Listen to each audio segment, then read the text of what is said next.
La haine va complètement disparaître des réseaux sociaux d'ici quelques années. J'espère moins de 10 ans, mais peut-être un peu plus. Il n'y en aura plus, ou du moins tu n'en verras plus. Avant de vous expliquer comment elle va disparaître, je dois vous expliquer pourquoi il y en a. Je vous apprends rien quand je vous dis que les êtres humains sont cons, ou du moins une minorité de la population est totalement débile et haineuse, voire parfois gratuitement. Si tu prends un post qui attise de la haine et qui fait, disons, 2 millions de vues, en général, le nombre de commentaires sera inférieur à 10 000 et le nombre de commentaires haineux sera inférieur à quelques centaines. Alors, quelques centaines de commentaires haineux, ça peut faire mal, surtout pour la personne qui en est la cible. Mais au final, c'est qu'une très petite proportion de la population. 100 commentaires versus 1 million de vues, c'est pas grand-chose. Et c'est pas parce que c'est pas grand-chose que ça devrait exister. Mais ce que j'essaye de montrer par là, c'est que la majorité de la population est silencieuse. Quand bien même ils ont des idées haineuses, ils ne les communiquent pas. Jamais, ou de temps en temps. Quand on parle de la haine sur les réseaux sociaux, on ne parle pas de la haine profonde que certaines personnes peuvent ressentir en elles, on parle de la manifestation de cette haine. On parle de commentaires qui sont désobligeants, on parle de DM qui sont terrorisants, on parle de propos choquants, parfois dénués de toute humanité, voire de logique scientifique, factuelle ou autre. On parle de fake news, on parle de choses qui divisent, mais qui ne nous laissent pas indifférents. Si on n'est pas la cible de ces propos haineux, on en est spectateur, et même en tant que spectateur, on n'est pas indifférent. Et le secret de la prolifération de la haine sur les réseaux sociaux, il est là. C'est que la haine ne nous laisse pas indifférents. On va finir par engager avec ces contenus-là, d'une manière ou d'une autre, que ce soit en passant un peu plus de temps à les regarder, que ce soit en passant un peu de temps à regarder et lire les commentaires, que ce soit en répondant à ces commentaires ou en partageant ce post à quelqu'un d'autre. Ou même dans la vie réelle, en parlant pendant la pause déj à quelqu'un qui, du coup, va se rendre sur son téléphone et va aller chercher ce contenu-là pour aller lire les commentaires et, du coup, passer du temps. Ce que les réseaux sociaux font, c'est capitaliser sur cet engagement en monopolisant notre attention. Et plus notre attention est monopolisée, et plus on a de probabilité de tomber sur une publicité avec laquelle on va engager. Et une fois qu'on engage avec cette publicité, on rapporte de l'argent aux propriétaires de ces plateformes. Ce n'est pas dans leur intérêt financier de supprimer cet espace qui, certes, divise mais engage. Les gens se battent et les gens, en se battant, ils passent du temps sur la plateforme et en passant du temps sur la plateforme, ils consomment de la publicité.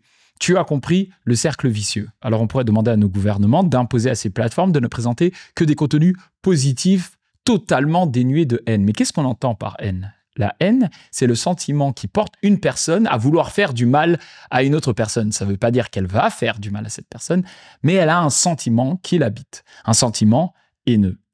Ça veut aussi pouvoir dire se réjouir du malheur de quelqu'un. Si toi, tu te réjouis, certes d'une personne atroce qui mérite le plus grand malheur du monde, tu es un haineux.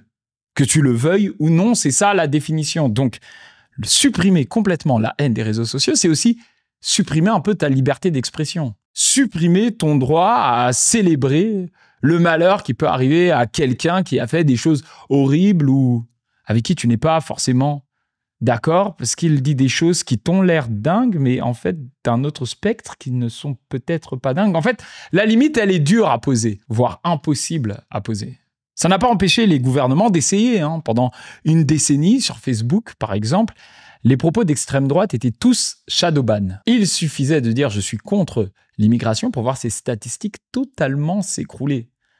Il y a tout juste 5 ans, ou bien 6 ans, Facebook, YouTube et Twitter s'accordaient pour supprimer le profil de Donald Trump suite à ses propos totalement choquants. Bon, ça n'a pas duré parce qu'aujourd'hui, ils sont tous à la Maison-Blanche avec lui en train de dîner et le célébrer.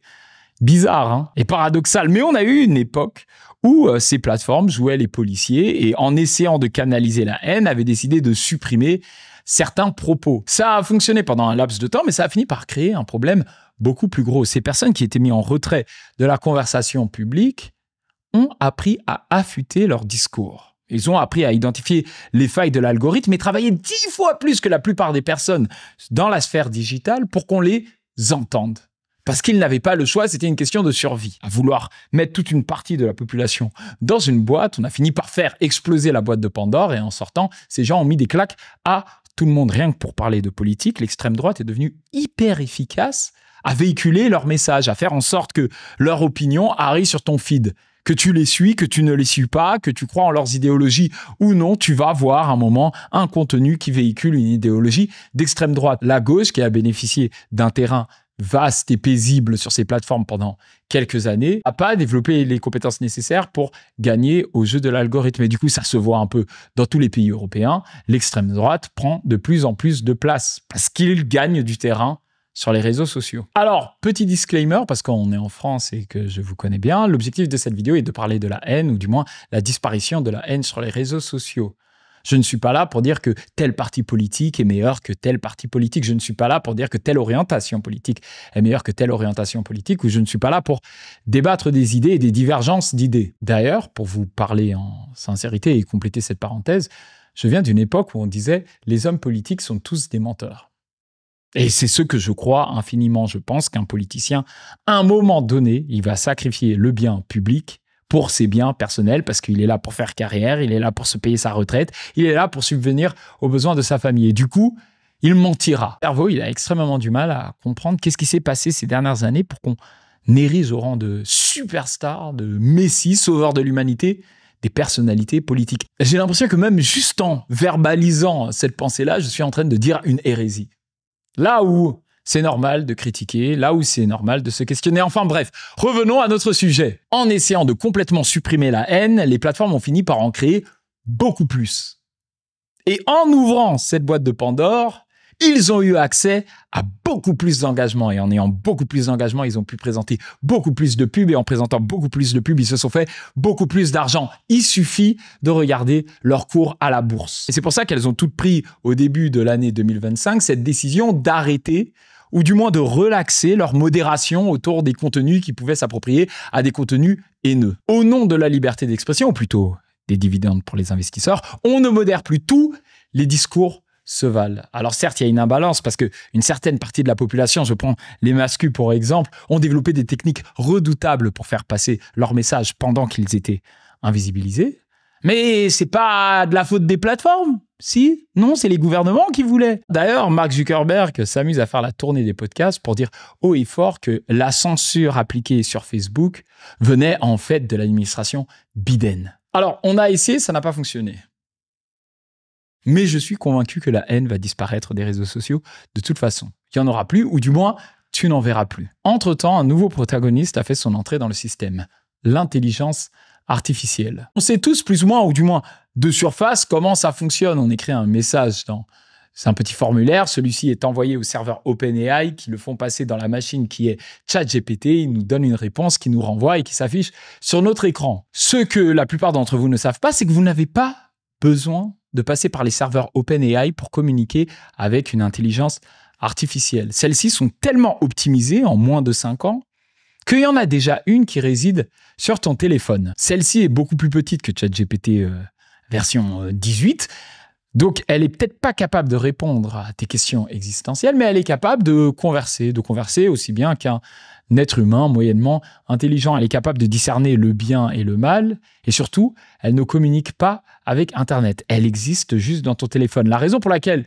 tu continues à payer un abonnement avec ChatGPT pour t'aider sur tes devoirs, c'est parce que ni Apple ni Google ne t'ont encore donné la possibilité d'interagir avec cette intelligence artificielle locale. Elle est là, sur ton téléphone, depuis quelques mois, totalement gratuite. Elle ne nécessite même pas une connexion à Internet et elle attend juste que les développeurs lui donnent le go pour commencer à interagir avec toi beaucoup plus souvent. Mais la raison pour laquelle les développeurs ne lui donnent pas le go, c'est parce qu'elle est beaucoup moins puissante que ChatGPT et donc potentiellement beaucoup moins utile pour toi. Du moins, c'est ce que les ingénieurs à la Silicon Valley croient. Parce que moi, je suis convaincu que cette intelligence artificielle est la clé pour permettre d'éradiquer totalement la haine des réseaux sociaux, ou du moins faire en sorte que tu ne la vois pas. J'imagine un monde où cette intelligence artificielle-là devient ton modérateur personnel, privé et configurable.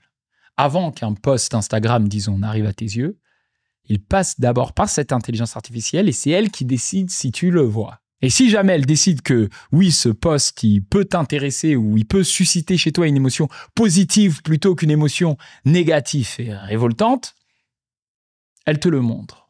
Si elle pense qu'au contraire, c'est une information capitale que tu as besoin de savoir, mais qui peut peut-être t'horrifier et quand même susciter quelque chose de négatif chez toi, Elle peut, grâce à ses fonctionnalités génératives, le modifier légèrement pour qu'il provoque chez toi une émotion un peu moins dramatique. Pour que tu passes moins de temps à interagir au final avec des choses qui ne te correspondent pas et que tu te concentres sur les choses qui t'intéressent vraiment. Prenons l'exemple de quelqu'un qui décide de glisser dans tes DM pour t'insulter de fils de pute. Ton intelligence artificielle pourra prendre la décision de ne pas montrer ce message dans ta boîte de réception. Et du coup, quand tu te connecteras, tu verras pas ce message, tu n'auras pas la réaction négative qu'un tel message peut susciter et tu passeras une journée nettement meilleure que tu aurais passé si tu avais vu ce message. Par contre, il y a des messages qui sont peut-être négatifs, qui ne te confortent pas dans tes pensées, qui méritent quand même d'arriver à tes oreilles ou à tes yeux. Tu pourras demander à ton intelligence artificielle de te montrer ce contenu pour quand même recevoir l'information, mais l'atténuer pour qu'il ne suscite pas chez toi une émotion vive. Actuellement, si tu tombes sur un contenu qui te fâche, avec lequel tu n'es pas d'accord, d'un créateur que tu détestes, c'est parce que ce contenu est viral. Il a été optimisé pour s'infiltrer dans l'algorithme et s'imposer au plus de feeds possible. Tu connais la petite phrase putaclic en haut d'une vidéo TikTok. Pourquoi ces jeunes sont révoltés? Directement, ça te donne le ton, ça t'interpelle et ça te force à consommer quelque chose que tu n'aurais peut-être pas consommé si cette accroche n'était pas aussi efficace. Dans le futur, ton intelligence artificielle qui a des capacités génératives enlèvera par exemple le titre de cette vidéo et le remplacera par quelque chose de beaucoup plus factuel. Ton expérience virtuelle va petit à petit se transformer vers une expérience beaucoup plus agréable que ce qu'elle est actuellement. Tu ne verras que les choses qui t'intéressent, que les choses qui provoquent en toi de la sécrétion dopamine à des fins positives et tu verras de moins en moins les choses qui te terrorisent, t'effraient, te choquent, provoquent du stress et de l'anxiété chez toi et voire même de la haine. Et c'est déjà un peu le cas. Je t'invite à prendre ton téléphone, à regarder ton feed Instagram. Je t'invite à prendre le téléphone de ta ou ton partenaire, regarder son feed Instagram et c'est deux expériences totalement différentes. Mais contrairement au futur, vous êtes tous les deux exposés à des contenus haineux, parfois banalisés, tu sais. C'est pas normal de voir les choses qu'on voit tous les jours. Dans le futur, ton feed sera totalement épuré de haine et s'il y a des informations fâcheuses qui doivent être transmises, celles-ci seront traitées par ton intelligence artificielle et proposées d'une façon moins putaclic et beaucoup plus factuelle. Ou du moins factuelle pour toi. Parce qu'un même contenu que toi, tu ne souhaites pas voir apparaître sur ton feed, peut-être que quelqu'un veut le voir apparaître dans sa forme originale sur son feed parce qu'il adore ou il est d'accord avec les propos qui sont rapportés dans cette vidéo. Alors, si on pousse la réflexion jusqu'au bout, ce sont quoi les dangers de cette technologie? Le premier danger, c'est le renforcement des bulles de pensée. Aujourd'hui, parce que notre feed nous ressemble, nos opinions sont sans cesse validées quand on se connecte à Internet. Tout le monde pense comme nous. Tout le monde est révolté quand on est révolté. Tout le monde est d'accord avec nous quand on est d'accord. Ça habitue notre cerveau humain à se conforter dans ses opinions. Et parfois, quand on regarde la vraie vie, on est surpris. La première fois que j'ai réalisé ça et que je me le suis pris en pleine gueule, c'était lors du référendum pour le Brexit. À cette époque-là, j'habitais et je travaillais à Londres. Tous mes collègues et amis habitaient et travaillaient à Londres. On était tous persuadés que jamais la population du Royaume-Uni voterait pour le Brexit. À tel point que moi, j'ai pas été voté. Et quand mes collègues me demandaient « Olivier, t'es parti voter ?» Je disais « Non. » « Ah, pourquoi t'as pas voté ?» Parce que je suis convaincu que personne ne voterait pour le Brexit. À notre grande surprise, Londres a voté contre le Brexit. Le reste du Royaume-Uni a voté pour le Brexit. Tu connais l'histoire, le Royaume-Uni a fini par quitter l'Union européenne. Mais pourtant, tout mon entourage était d'accord avec moi. Toutes les personnes que je côtoyais étaient d'accord avec moi. Eh ben, c'est un peu logique. À partir du moment où tu côtoies des personnes qui sont d'accord avec toi et que tu arrêtes de côtoyer des personnes qui ne sont pas d'accord avec toi, tu finis par t'enfermer dans une bulle de pensée. Ce n'est pas la réalité. La solution que je propose va forcément te pousser à occulter certains propos que tu considères comme de la haine, alors que peut-être ils ne sont pas si haineux. La conséquence de ça, c'est que tu risques d'être surpris par des choses qui arrivent dans la vraie vie que tu n'as pas vu venir dans le monde virtuel. Mais est-ce que c'est grave ? Est-ce que l'erreur n'est pas plutôt de croire que le monde virtuel est une représentation du monde réel ? Est-ce qu'on ne se porterait pas mieux de juste dire tout ce qu'on peut voir par le biais d'un écran pixelisé, c'est faux. C'est ma grande conclusion de l'année 2025. À partir du moment où tu consommes une information par le biais d'un écran interposé, cette information est fausse. Peu importe qu'elle ait l'air authentique, véridique, qu'elle est portée par un créateur que tu adores, cette information est fausse. Quand j'analyse les tendances, notre capacité à distinguer le vrai du faux ne s'améliore pas. Au contraire, il s'érode. On le voit bien avec les intelligences artificielles génératives que les contenus faux deviennent de plus en plus vrais. Si on se projette dans 5, 10, 15, 20 ans, la trend, elle va plutôt comme ça que comme ça. Il est fort à parier que dans 20 ans, on ne sera servi que des fausses informations, que des fausses images, que des fausses vidéos par le biais de notre écran pixelisé. Et en vrai, ça ne causera aucun problème. Parce que ce qu'on doit se dire, c'est que si on veut de l'information vraie, il faut aller la chercher dans la vraie vie. L'Internet, c'est même pas la fausse vie. Ce n'est même pas une vie. C'est juste une digitalisation forcément faussée, forcément compressée de certains signaux physiques. De la même façon que quand tu entends une batterie dans la vraie vie, ça te suscite une émotion que tu ne pourras jamais répliquer en écoutant une batterie par le biais de ton téléphone. Il y a un certain signal qu'on n'arrive pas à capturer de manière digitale quand il en vient à l'enregistrement des batteries et qu'on n'arrivera jamais à capturer. Mais le monde ne s'arrête pas de tourner pour autant. On n'est pas triste, on n'a pas l'impression de perdre une certaine substance parce que les batteries sur nos téléphones sonnent moins bien que les batteries dans la vraie vie. Je pense que c'est la même chose qui va arriver avec l'information. On ne sera pas déçu de se dire que ce qu'on voit sur notre téléphone, c'est faux. On finira, tant bien que mal, par accepter que si tu veux une dose de vérité, il faut que tu lèves le nez de ton téléphone. Alors, le deuxième danger, c'est quelque chose que d'autres créateurs de contenu me soumettent quand je parle de cette idée. Ils me disent « Mais Olivier, comment on fera pour savoir quand les gens parlent mal de nous ? Est-ce que tu as vraiment besoin de savoir quand les gens parlent mal de toi ? Il y a peut-être quelque part dans une ville française un groupe de personnes qui s'est réuni de manière quotidienne pour bitcher sur moi. Ils ont un espèce de fan club, mais plus hate club le motif. Est-ce que ça change quoi que ce soit dans mon quotidien ? La vérité, c'est non. Est-ce que si jamais j'éteins mon téléphone et je ne l'allume pas pendant 1 an, et que des personnes parlent mal de moi et que je ne le vois pas, ça change quelque chose dans mon quotidien? La vérité, c'est non. D'ailleurs, la plupart des gens qui sont célèbres ont eu dans la vraie vie que très peu d'interactions avec des gens qui les détestent. C'est très très rare, et ces rares cas sont graves, mais c'est très très rare pour quelqu'un d'influent de marcher dans la rue et puis de se faire insulter gratuitement. C'est très très très rare, même moi, en tant que noir, de me faire insulter de nègre ou de singe dans la rue. Ça n'arrive pas souvent. C'est quelque chose qui, quand arrive, est dramatique, hein, et on dit plus sur la personne qui profère ces insultes que sur moi, mais en vérité, ça m'arrive quasiment jamais. Alors, le racisme banalisé en France, il est énorme, hein. Le racisme institutionnel, il est existant. Le racisme tout court, il est prépondérant. Mais je veux dire, ces interactions négatives où quelqu'un dit ouvertement ce qu'il pense de moi devant moi, dans la vraie vie, ça n'arrive jamais. Par contre, sur Internet, ça arrive tous les jours, à chaque minute, à chaque seconde. Est-ce que c'est pas plus normal, sain et naturel de créer un écosystème où tu n'es pas exposé à ces opinions que tu peux vivre de manière désobligeante, mais qui ne changent rien à ton quotidien? Le seul endroit où je vois ça potentiellement comme un danger, c'est si des gens ils préparent de t'attaquer, tu vois. Ils font un groupe pour dire « on va aller tuer cette personne ». Ce serait pratique de recevoir cette information avant qu'un drame n'arrive, forcément. Mais là, on rentre dans une zone qui est déjà actuellement pénalement punie.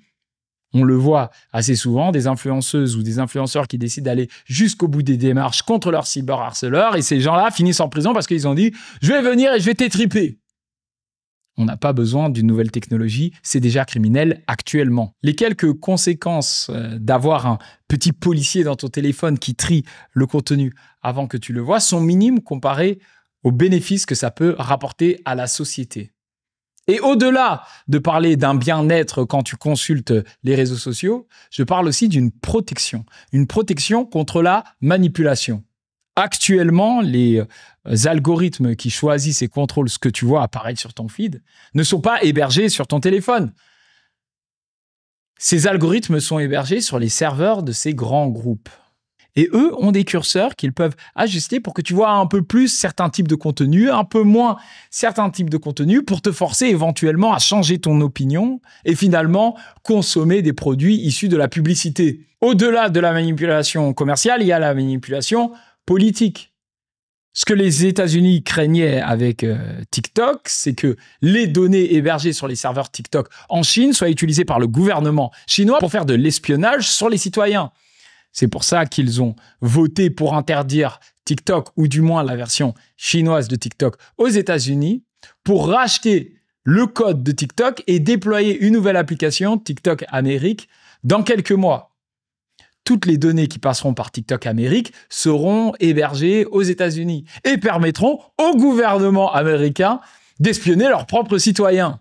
Au-delà d'espionner leurs propres citoyens, les influencer en présentant des choses qu'ils ont envie que les citoyens voient. Quand on sait que certains investisseurs derrière le rachat de TikTok sont aussi des investisseurs, et pas des moindres, dans Palantir, la société de surveillance technologique développée par Peter Thiel, on peut se poser des réelles questions quant aux intentions réelles du gouvernement américain. Est-ce qu'ils cherchent vraiment à protéger leurs citoyens de l'espionnage chinois, ou au contraire, est-ce qu'ils veulent eux-mêmes espionner leurs propres citoyens? Un des moyens de s'en protéger, c'est si tu peux avoir un bouclier local, totalement configuré par toi, qui te protège de ces informations. Et cette intelligence artificielle qui réside sur ton téléphone peut être cette solution. Tu pourras lui demander, par exemple, une fois que TikTok US sera sorti, d'atténuer les propagandes américaines. Selon moi, la probabilité que cette technologie se développe et soit adoptée par le monde entier est de 100%. C'est juste une question de temps. Et bien qu'avec un tel système, l'ensemble de la population va terminer